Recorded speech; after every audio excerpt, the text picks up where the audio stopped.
Anchor స్వేచ్ఛ కేసులో తెరపైకి నిందితుడు పూర్ణచందర్ భార్య స్వప్న వచ్చింది. పూర్ణచందర్ ద్వారానే తనకు స్వేచ్ఛ పరిచయమైందని తెలిపింది. వారిద్దరి మధ్య సంబంధం తనకు తెలియదని వివరించింది. వారి వ్యవహారం తెలిసాక పూర్ణను వదిలేసినట్లు చెప్పింది. పూర్ణచందర్పై స్వేచ్ఛ కూతురు అరణ్య చేస్తున్న ఆరోపణలు అసత్యమని తెలిపింది.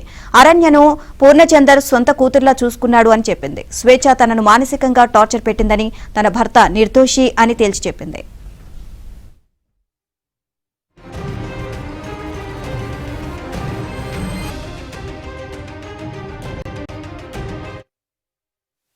నాకు స్వేచ్ఛ పూర్ణ ద్వారానే పరిచయం అయింది ఉందని నాకు అసలు తెలియదు. ఈ రిలేషన్ గురించి కూడా నాకు తెలిసింది స్వేచ్ఛ ద్వారానే.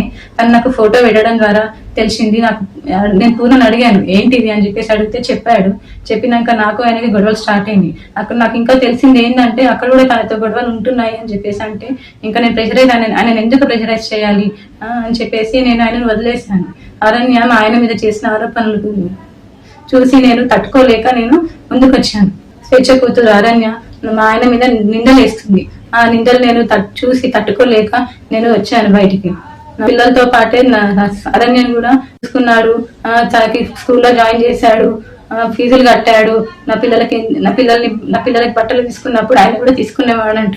తండ్రి కూడా వదిలేసి వెళ్ళిపోతే కూడా పూర్ణ ఆ స్థానం తీసుకున్నాడు. కన్నా తండ్రి కన్నా ఎక్కువ తీసుకున్నాడు. నా కూతురు ఎలా అయితే చూసుకున్నాడో నిన్ను కూడా అలానే చూసుకున్నాడు అరణ్య. కానీ నువ్వు ఇలాంటి నిందలు వేయడం కరెక్ట్ కాదు. స్వేచ్ఛ కూడా చాలా నన్ను టార్చర్ పెట్టింది. ఈ విషయం తెలిసినాక కూడా నేను డిప్రెషన్ లోకి వెళ్ళిపోయి చెప్పిస్తున్నారో కూడా నాకు తెలియదు.